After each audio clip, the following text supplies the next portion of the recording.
She really thought everything would shift when she left Tom, her first husband. Tom was a solid guy, smart, kind, a great dad, passionate in bed, respectful in every way.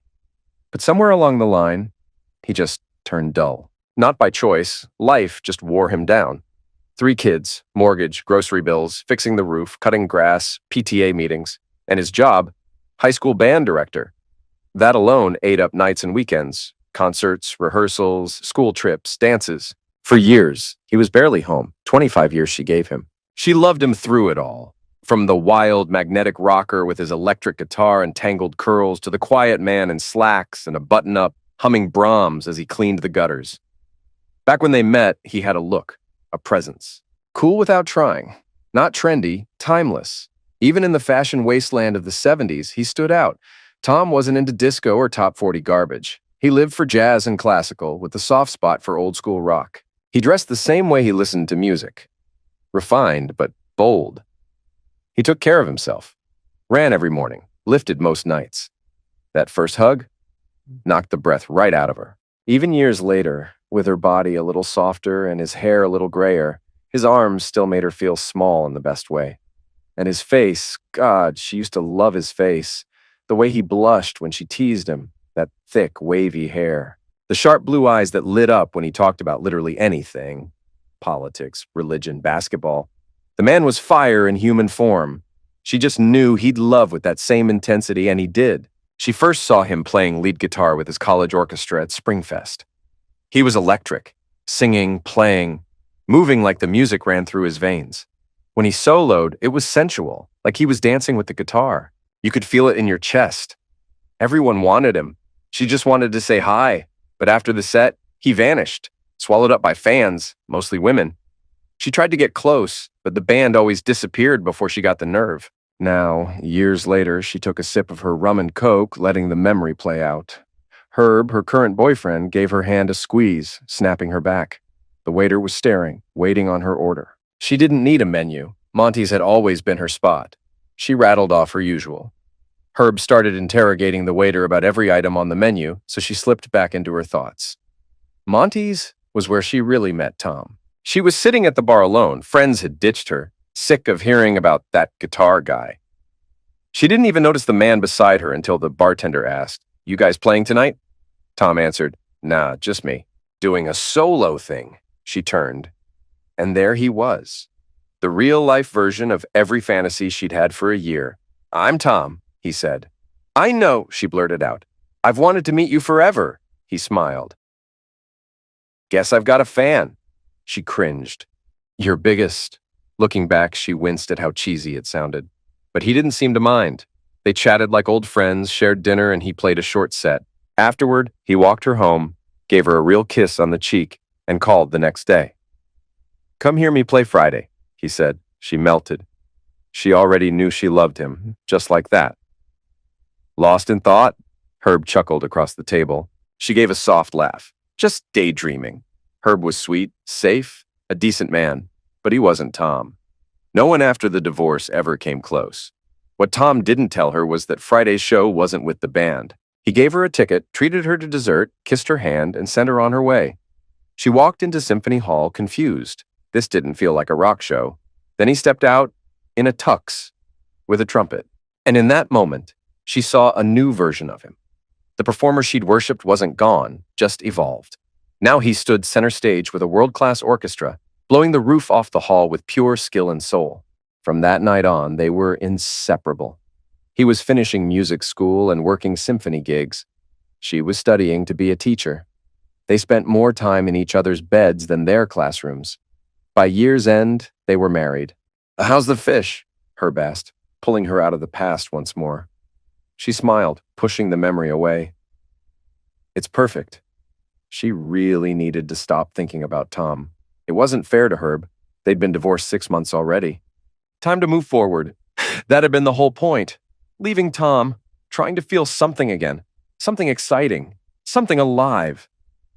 Herb was talking, but she couldn't keep the rhythm. She smiled and nodded, pretending to listen, while her mind slipped into old memories, those early years with Tom. Back when making it as a trumpet player in a symphony felt like climbing Everest.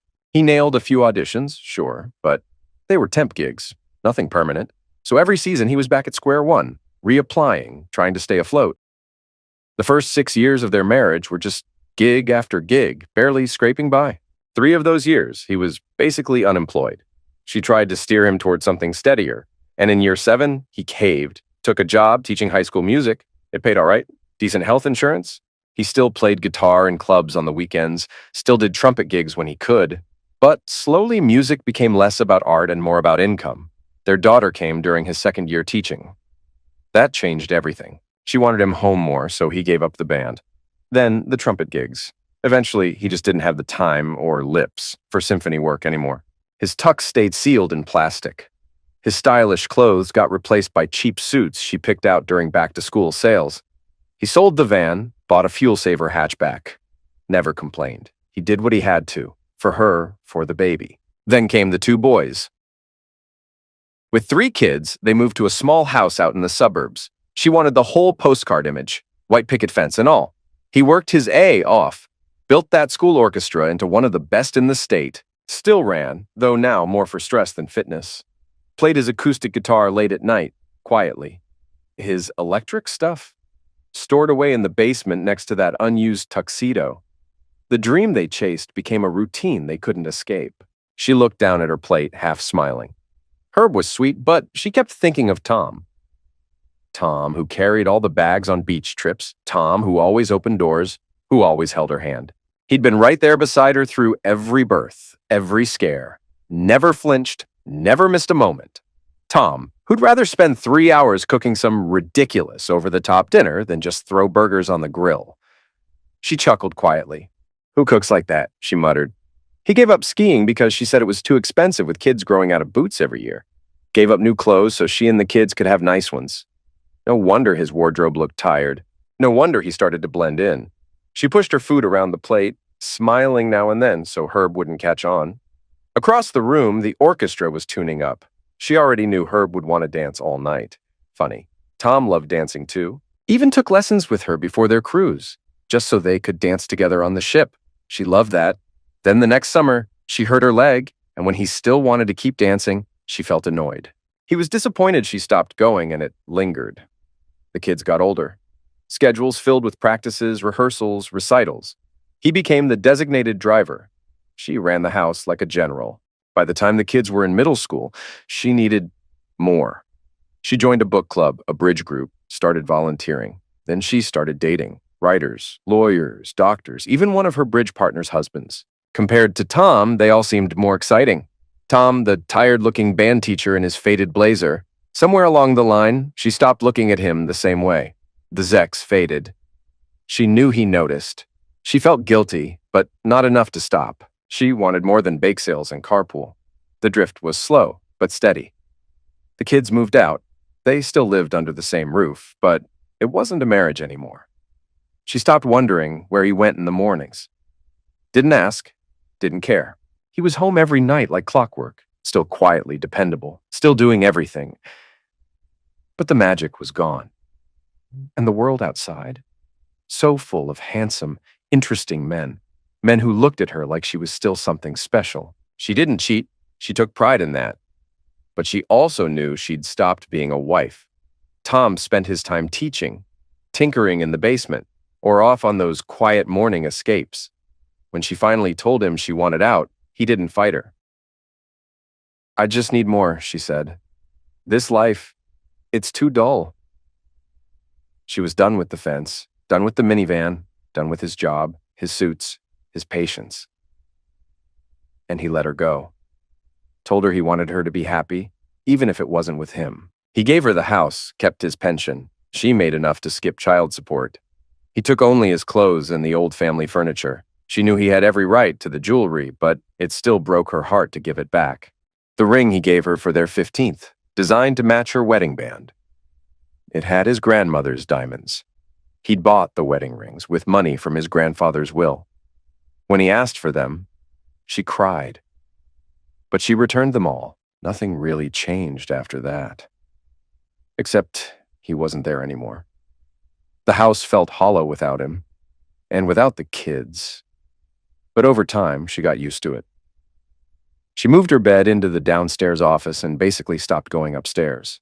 Kept the old minivan even though it was falling apart and cost a fortune to fix. That winter, when the snow piled up, she stood at the front door and muttered, "Tom used to handle this." She had never so much as touched a snow shovel. Maybe I'll pay that neighbor kid, she thought.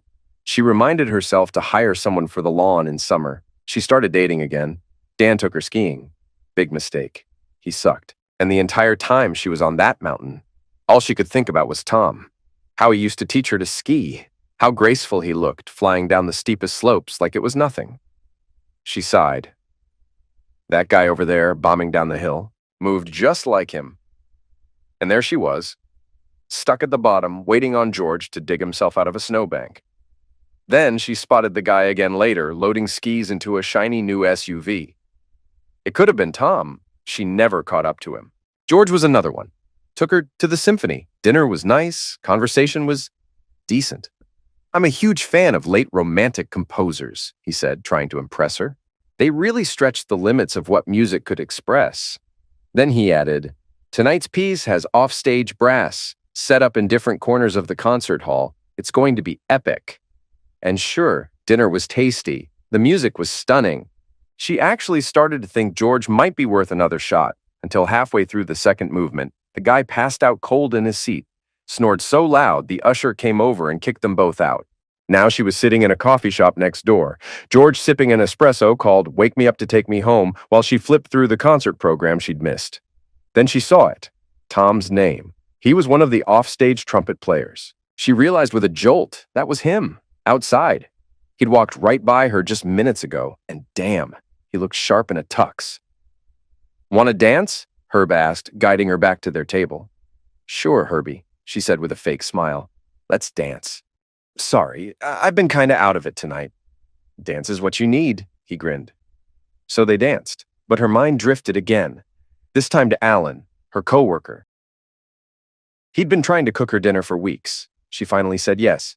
The wine was good. The music? Smooth jazz. Exactly her vibe. Tom had gotten her into jazz, especially Coltrane's slow stuff.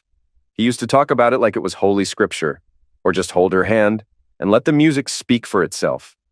Alan made chicken marsala. Nobody, and she meant nobody, made chicken marsala like Tom. Herb stepped on her foot. She winced. Tom never stepped on her foot. And if she stepped on his, he'd cover it up so smooth no one would notice. What is wrong with me? She thought. I walked away from this man because he was boring. And now I can't go a damn day without thinking about him. And now even the singer sounds like him. She danced a couple of more songs with Herb, who, to be fair, was a great dancer, minus the bruised toe. Still, something felt off. Like maybe she was the one who messed up. Maybe she was the one hurting now. The idea burned hard. Because it wasn't just about missing Tom. It was realizing she'd been the one stepping all over him for years. Then she heard it. His voice. Not just someone like him, it was him. Singing, playing guitar, alone on stage. "You said I still have a lot to learn." She froze. That was their song, one of those old jazz standards he loved. He used to hum it after they argued instead of saying sorry. That was how he apologized. She used to find it sweet, intimate. "Please don't think I'm trying not to study."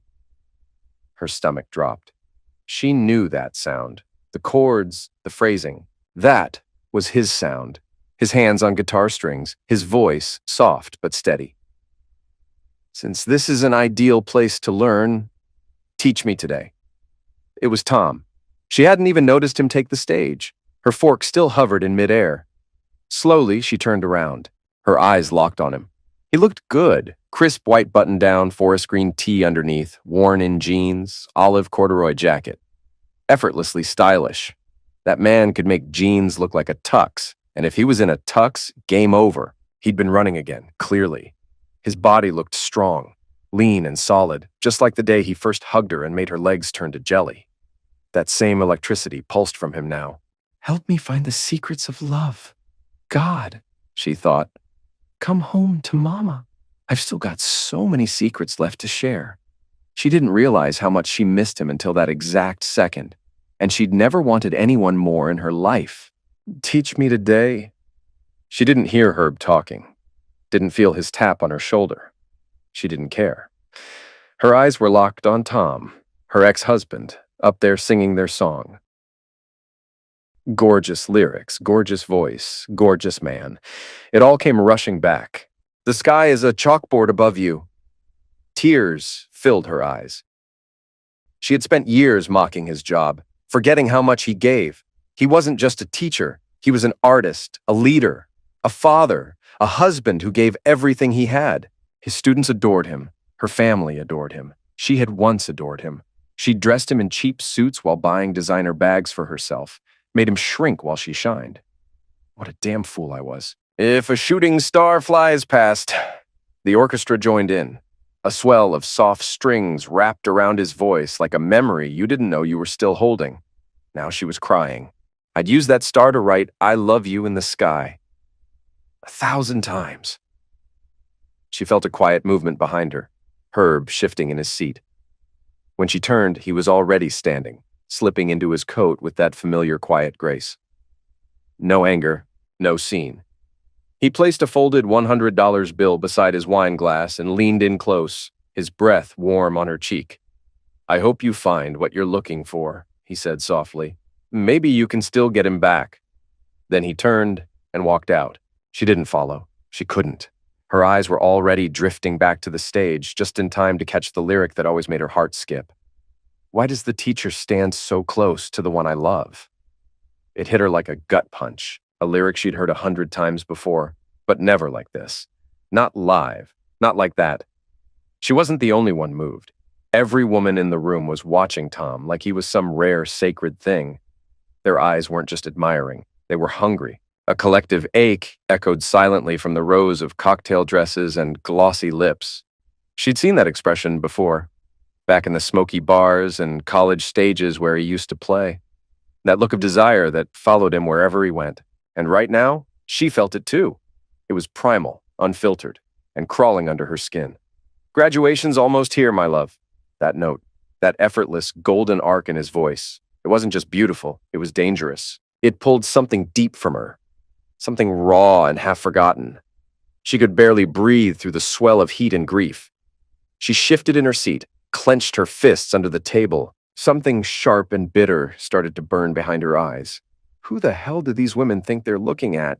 He's mine. He was mine first. She wanted to scream at them, tear them apart, but something inside her cracked. Because she hadn't been pushed out. She had left. She'd walked away, filed the paperwork, signed the dotted line. She'd packed her things, made her case, and left him standing there. And Tom? He didn't stop her, didn't argue, didn't try to win her back. He just let her go. No fight, no fireworks. Just a quiet, devastating acceptance. Did he really not want her anymore? She hadn't changed that much, had she? Sure, her body had softened with time, but she had carried and raised 3 children. She'd stood by him through years of struggle. Wasn't that worth something? Then, a tall blonde saxophonist stepped onto the stage. Young, confident, slim, dressed in painted-on black pants that showed off long, lean legs, her stomach flat under a fitted blouse. She couldn't have been more than 22, the kind of woman Tom used to draw in like moths to fire. Her hair spilled down her back in a waterfall of gold. And when Tom looked at her, oh God, his eyes didn't just see her. They followed her. Something inside her snapped. That should be me. She had traded Tom in for what? Men who barely knew how to hold a conversation? Dinner dates? Who talked about stock options and made her feel invisible? Empty encounters that left her colder than before? It had been a year of nothing. 6 months since she'd left. Another 6 waiting for the divorce to finalize. And not once in all that time had anyone touched her the way Tom used to. With music, with hands, with silence. And now there he was, alive again. No, not alive, on fire. The saxophone solo rose in sultry waves, and Tom stepped into it like he was born there, his voice sliding into hers, melting together in a duet that felt more intimate than anything she'd felt in years. She watched them, 2 artists completely in sync. Their timing, their tone, the way they moved in rhythm. It was more than music. It was chemistry. It was sex without touch. Desire without a word spoken. And suddenly the air felt too thick to breathe. Her chest tightened, her vision blurred. I can't be here. She pushed herself up from the table, nearly knocking over her wine glass, grabbed her coat, and rushed toward the lobby. At the counter, she asked for a cab, her voice flat and brittle. Her hands trembled. While she waited, she glanced toward the bulletin board. A promotional poster hung beside the entrance. Tom Jackson, headliner tonight. Through watery eyes, she read his name. It carved itself into her chest like a blade. The taxi ride home was a quiet humiliation. The driver looked at her face, red, streaked with tears, and didn't say a word. He just reached into the glove box and handed her a crumpled box of tissues. No small talk, no fake sympathy. It was, somehow, the kindest thing anyone had done for her in weeks.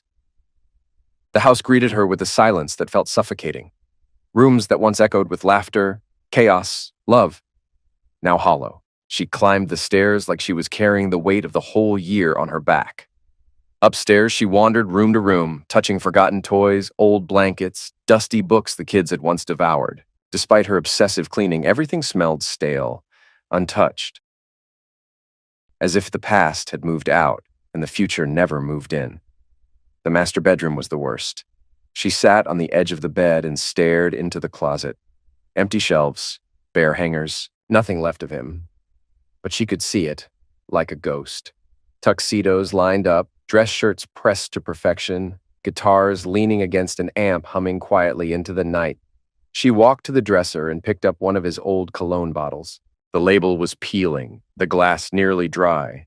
She sprayed it once, let the scent fill the air. It was him. She closed her eyes and drifted back. Ski trips, slow kisses, tangled limbs beneath flannel sheets, and the sick realization set in. She had asked him to stop being the man she fell in love with. She had told him to quit skiing, to trade his passions for paychecks. He had given up gigs, solo performances, creativity, all for her, for the kids, for stability. And he had done it without bitterness. With love. He never asked for anything in return. He'd quietly become the best damn high school band director in the state. The kind of guy students never forgot. He took care of everything. She barely noticed. He made driving a minivan look like driving a dream, and she left. Now the kids were adults, kind, successful, independent, and Tom, he was back. Music, confidence, laughter in his eyes, looking sharper than ever, probably driving some luxury SUV up to the mountains for a weekend of skiing with his new life. I bet he finally bought that Porsche, she thought bitterly, or that vintage Corvette he always used to talk about. She imagined him in a sleek, modern apartment, sipping wine while grilling chicken marsala on the patio for some young goddess with perfect skin and eyes that still sparkled with belief. She cried until exhaustion knocked her out. Morning came hard. She woke on the couch, neck stiff, head pounding. Outside, birds were chirping as if the world had moved on without her. How can anyone be this cheerful when I feel like hell? She stumbled to the window and shoved it open. Hey, shut the hell up, she shouted at the birds. Tea. She needed tea. She brewed a pot, strong and bitter, then grabbed the morning paper from the porch and tossed it onto the kitchen table. She wasn't planning to read it until her eyes caught the front page. A photo, Tom, and the saxophonist. Her stomach twisted so hard she thought she might throw up. Then she saw the headline. Tom Jackson and alumni raise funds for flood sufferers in Adams County. She froze. Read it again. Then again. The tears didn't come this time. Just a hollow ache that settled deep in her chest. The article covered a benefit concert. A massive 3-day fundraiser Tom had organized with his former students to help families still reeling from the floods. Over $165,000 raised. Kids working the donation tables. Local businesses stepping up with supplies. It was the kind of story that made people believe in humanity again. And the blonde saxophonist? That was Sarah Davis, a Grammy-winning artist who'd hit pause on her album production just to fly in from New York for the show. She called Tom her favorite teacher of all time, and the reason she didn't quit music as a kid. I adore this man, she'd said in the interview. Back then, my family was struggling. He believed in me when I couldn't even look people in the eye. If my sax can give back even half of what he gave me, I'll play for him anytime, anywhere. The article didn't flirt with drama. No scandal, no hidden romance, just love. Real love. The kind you give to someone who changed your life. It wasn't lust. It wasn't a fling. It was loyalty, admiration, deep, soul-level respect. And Tom? The photo told the rest. He wasn't staring at her with longing. He was beaming with pride. That was the look. The same look he used to wear when their kids brought home finger paintings and spelling bees. A strange mix of emotions settled over her, somewhere between shame and relief. She sipped the last of her tea, stood up, and walked slowly upstairs. She hadn't used the master bathroom since he moved out. It felt like sacred ground. Today, though, she turned on the light, stepped inside, and closed the door behind her. She undressed slowly and let the hot water hit her skin, rolling down her back like forgiveness. She stood there until the steam erased everything. Regret, pride, noise. Afterward, wrapped in a thick robe, towel drying her hair, she was brushing through the tangles when the doorbell rang.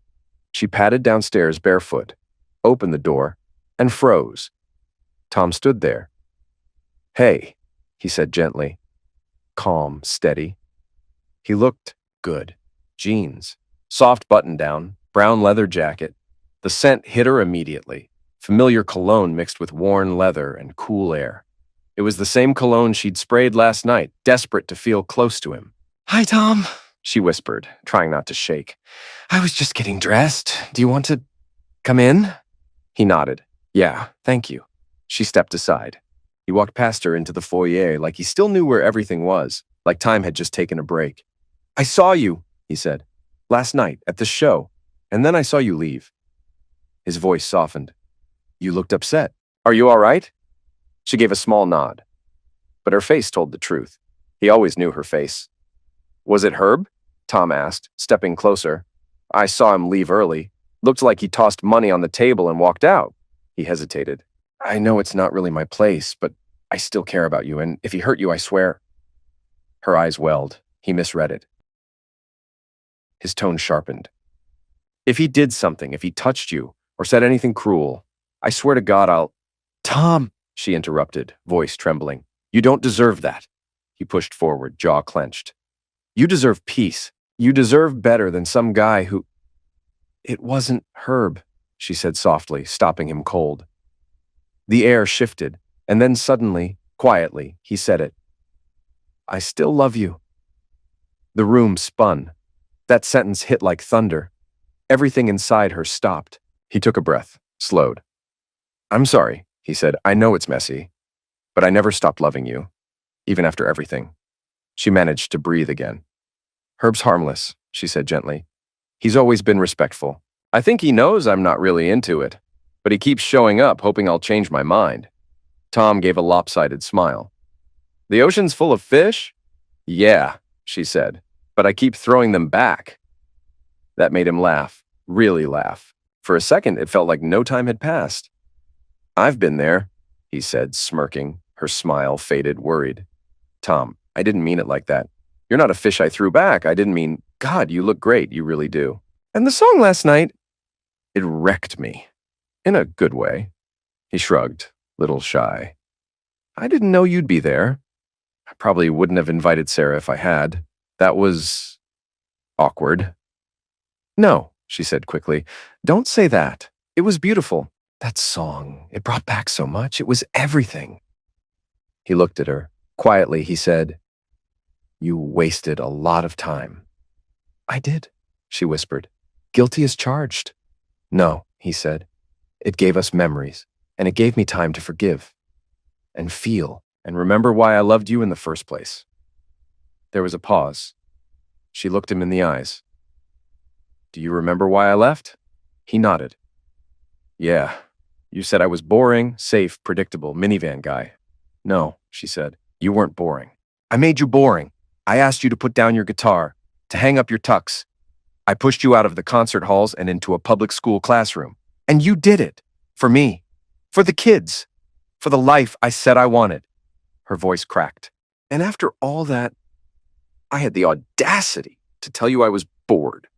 She stared at the floor. "I stripped away everything that made you shine, then punished you for being dim. And meanwhile, you were raising our children, paying the bills, driving the minivan, doing school concerts, and teaching kids how to chase their dreams. And all I saw were my friends' husbands with new suits and big job titles." She laughed bitterly. And then I started dating, and every guy was a disaster. One snored through an opera. One couldn't ski without falling on me. One thought jazz was a brand of coffee. None of them could cook, and not one of them, not one, could touch me the way you did. She started to cry again. I live in that house now, alone, with all the ghosts, yours, the kids. I don't cook anymore. I can't stand the silence. I eat out just so I don't have to look at your empty chair. I can't afford to hire someone to plow the driveway, so I shovel it myself. Then I come in aching and there's no one to warm me up. No cocoa, no strong hands on my back. I'm going to have to mow the damn lawn myself this summer. She looked at him, tears sliding freely down her cheeks. And Tom, no one compares to you, no one. I realized it too late, but it's the truth.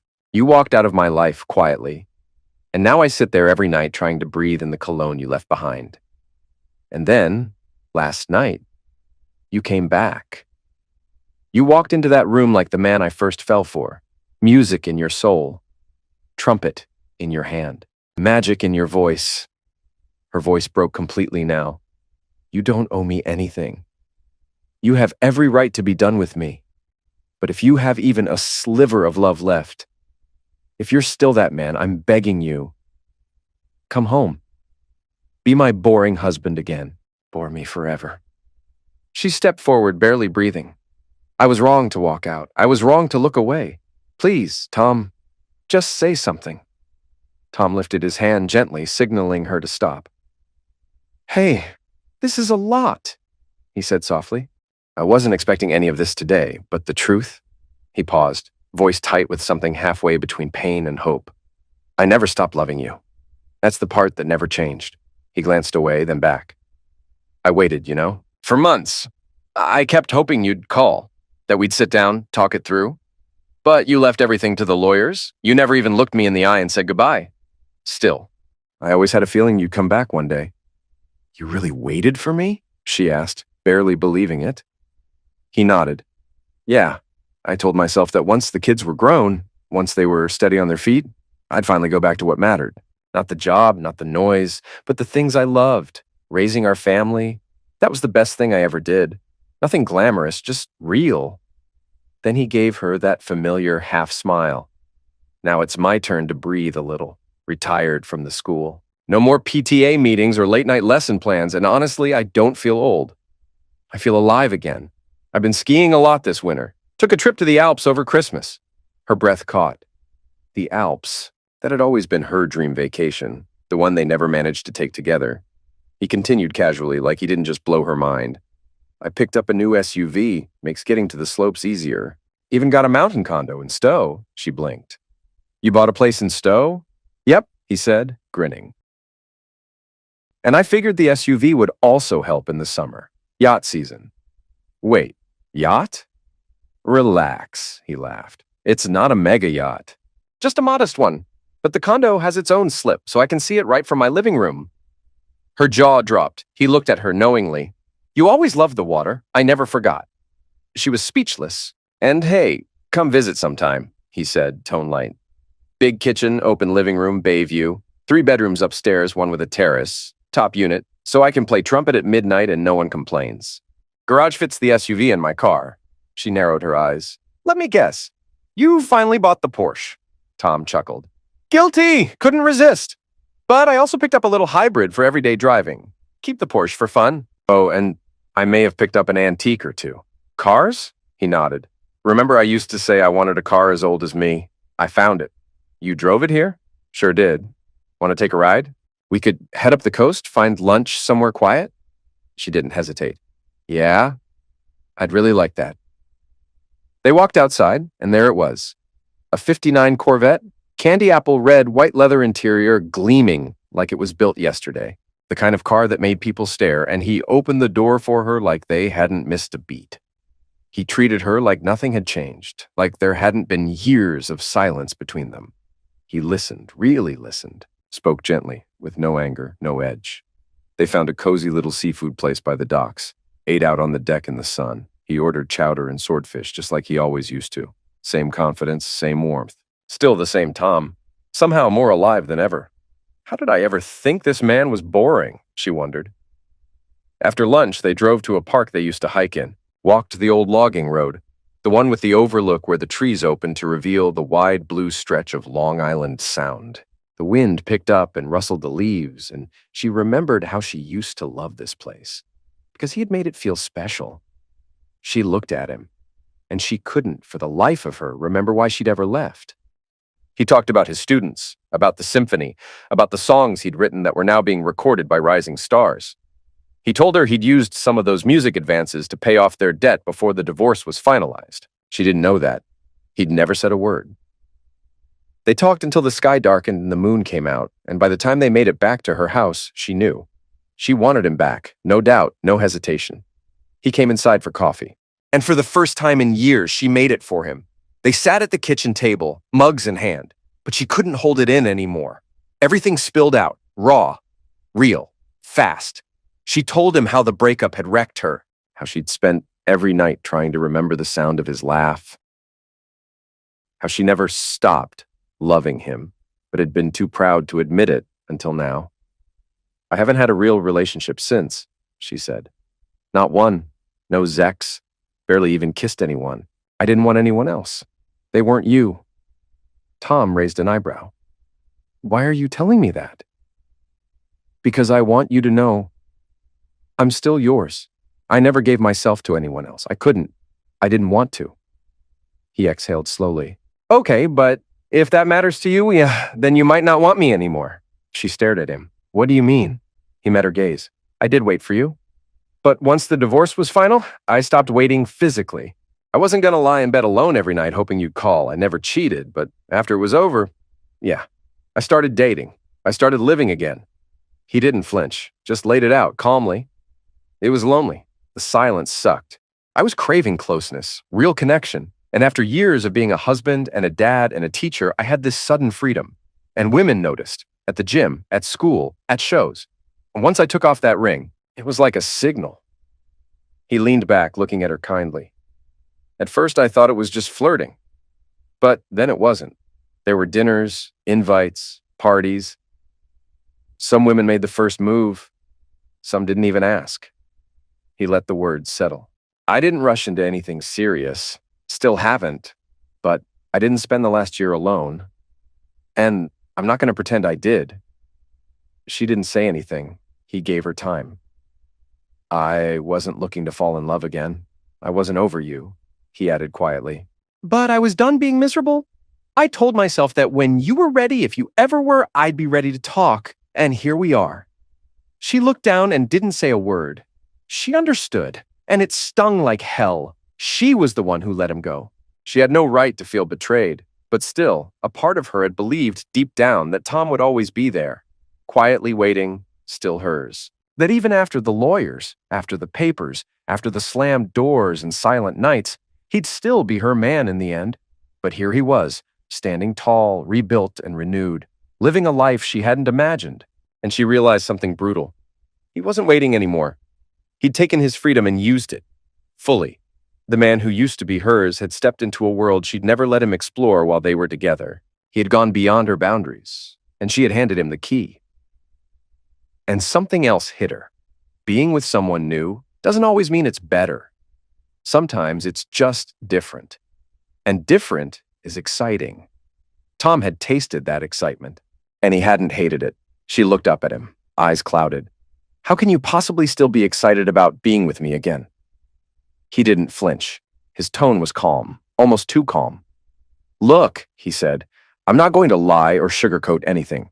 I'm not going to pretend this last year didn't happen. It did. I lived it, and I won't apologize for that." He paused, let it land. "I care about you. I still love you. But I need stability now. If we're going to do this, try again. I need to protect myself. I'm not walking into this blind."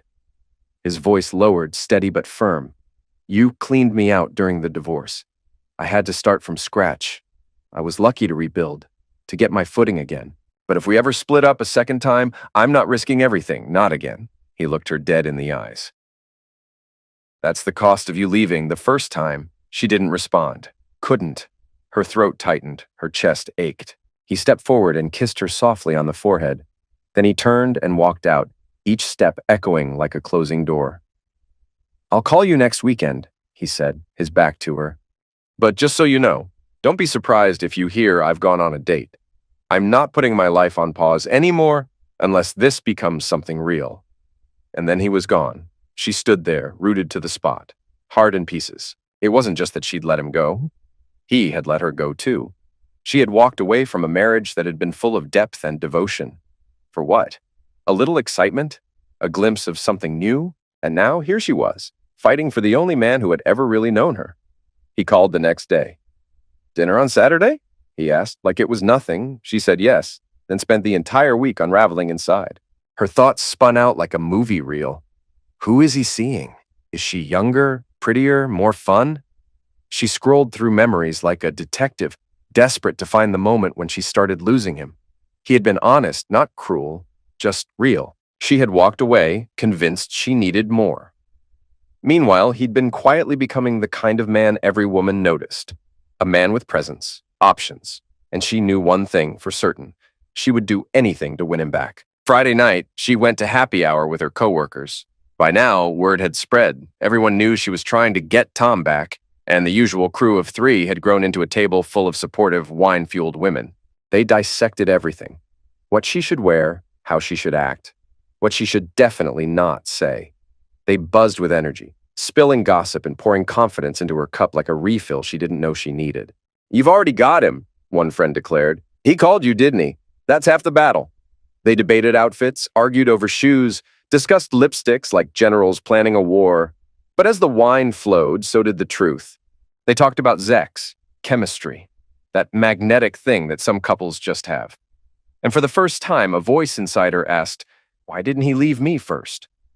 Her friends didn't hold back. "You dress like a librarian," one said. "Always flats, no edge, safe," another chimed in. "Girl, when's the last time you wore lingerie that wasn't cotton?" She laughed along with them. But it stung. She remembered the little things. How Tom used to kiss her neck, brush his fingers down her spine. All the times she brushed him off. The excuses, the exhaustion, the armor she wore to bed. Long flannel pajamas, full coverage underwear. She'd once joked they were mom gear, but now it just felt sad. He had tried, and she had shut the door. She and Carla were the last to leave the bar. And that's when she saw them. Tom, with her, his date was devastatingly attractive. Petite, but fierce, wearing heels that said, "I know exactly what I'm doing."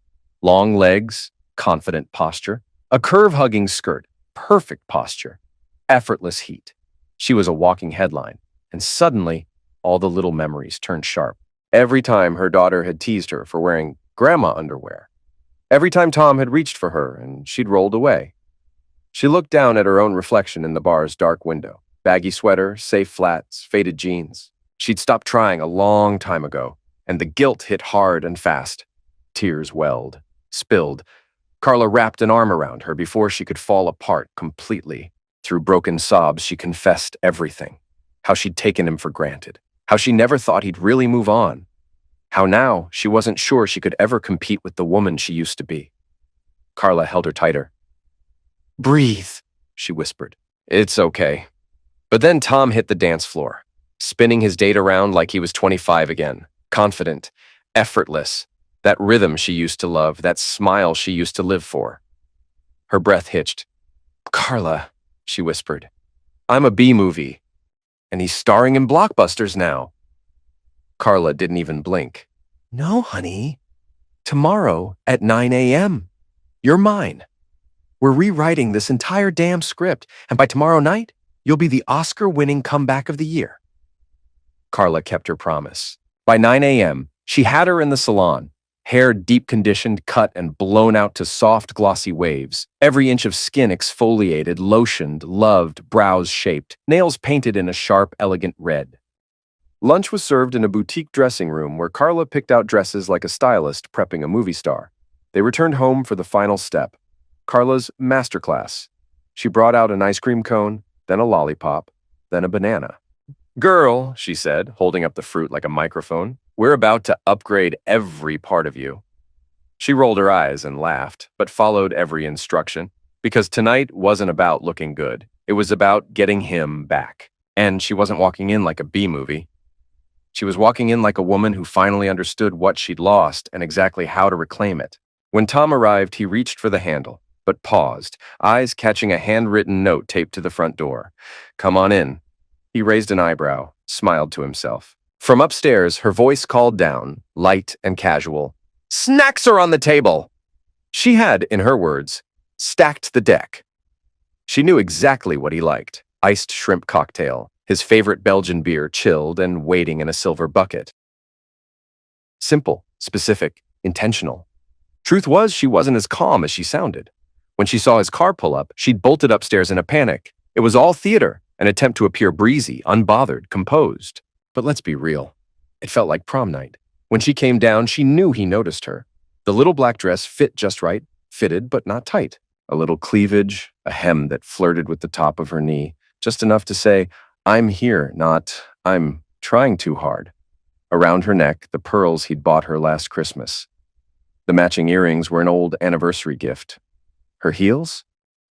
4 inches of subtle suggestion. "If you play this right, you might not leave tonight." He told her she looked incredible. Their hello kiss lingered a second too long. For a moment, she thought he might just walk her straight to the bedroom. And God, she wanted that. She'd missed him, his touch, his scent, the way he made her feel like no one else ever had. She was desperate to show him she still belonged to him, that she chose him now, intentionally, not by default. He looked amazing. He'd always looked amazing. No one wore a suit like Tom, not even now when he was older. Maybe especially now. How the hell did I ever let this man go? She thought. Dinner was flawless. He was present, truly present. She soaked it in. They went to a quiet Japanese place, low lighting, soft jazz. His tie matched his eyes, and when he smiled, it warmed something in her chest she thought had gone cold.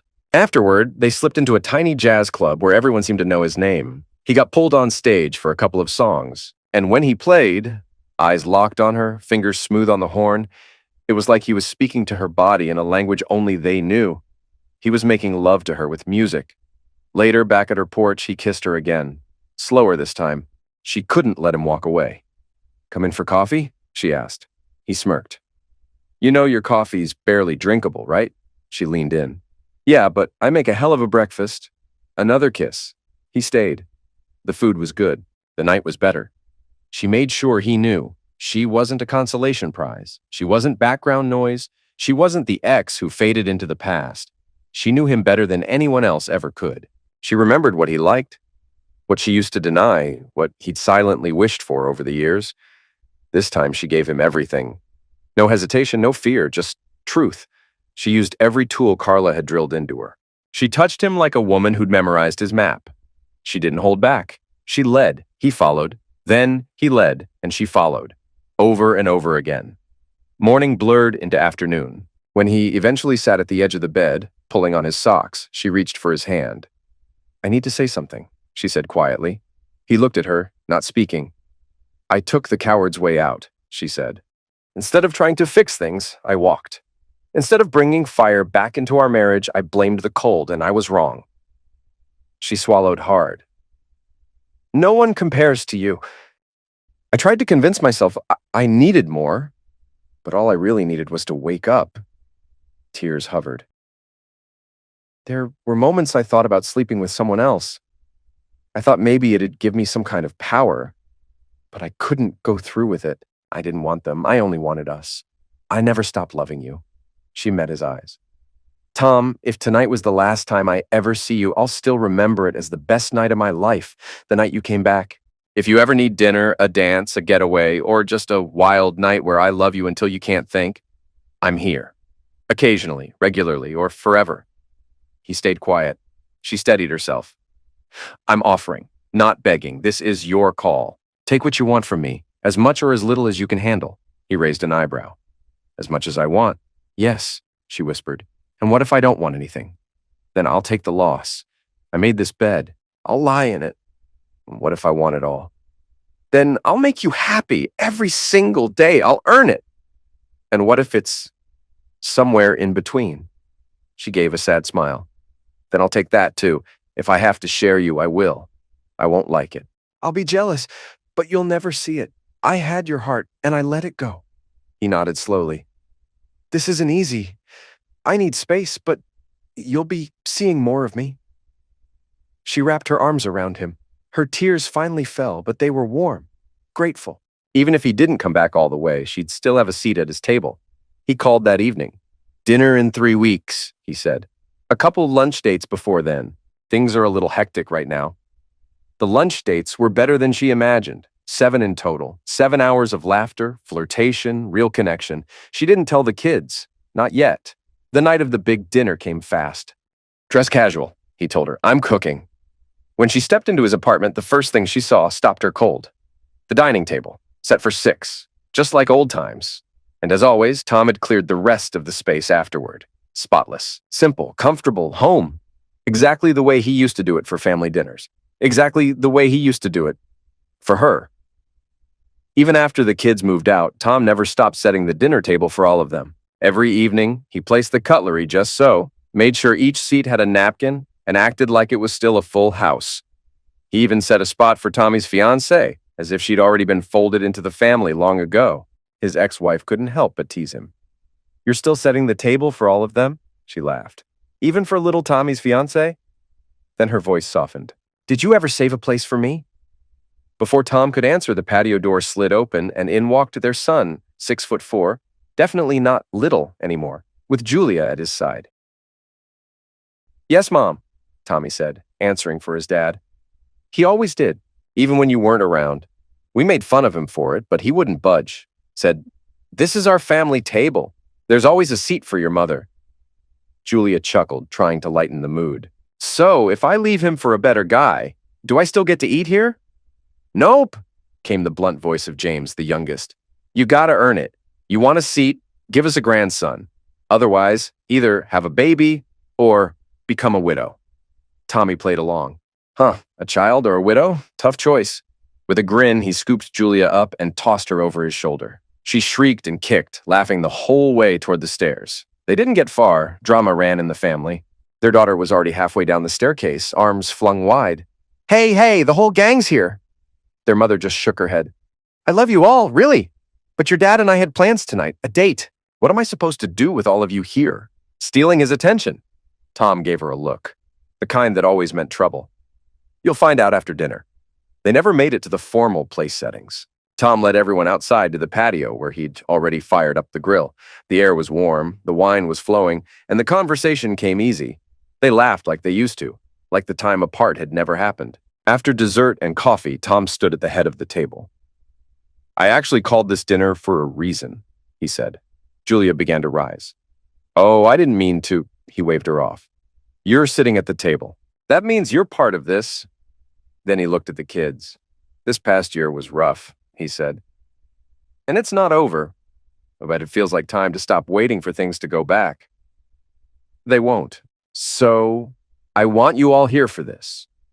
He turned his back to his ex-wife. Your mom told me she still loves me, that she never stopped. And yeah, she left. And yeah, that still hurts, but that's between us. When he turned back, he was holding a sealed manila envelope. I've written something, he said, handing it to her. It's for you. Open it when you mean it, not before. The envelope was marked in his familiar handwriting. Open only when you really want it. No one noticed his hand slip into his pocket. No one until he stepped around the table, dropped to one knee, and looked up at her. No dramatic speech, no cheesy lines, just those calm, steady eyes and a soft voice. Come home, he said. Her answer was instant. Yes. There were hugs, laughter, and tears around the table. And for the first time in a long time, it felt like the family was whole again. That night, they didn't rush into bed. They curled up beside each other, hands entwined, kisses slow and quiet. Closeness came later. But that night was about returning. They remarried quietly just a few weeks later on a Wednesday evening at the same church where they'd first said, I do. Only the kids attended, but not before she opened the envelope and signed the prenup tucked inside. Agreement of terms. I, the undersigned, admit I love Tom Carnes with all my heart. If I violate our second marriage vows, I relinquish all rights to property, dignity, and body hair. I agree that upon betrayal, I will exit the house without clothes, bald, and hopping on one foot, while singing nursery rhymes and clucking like a chicken.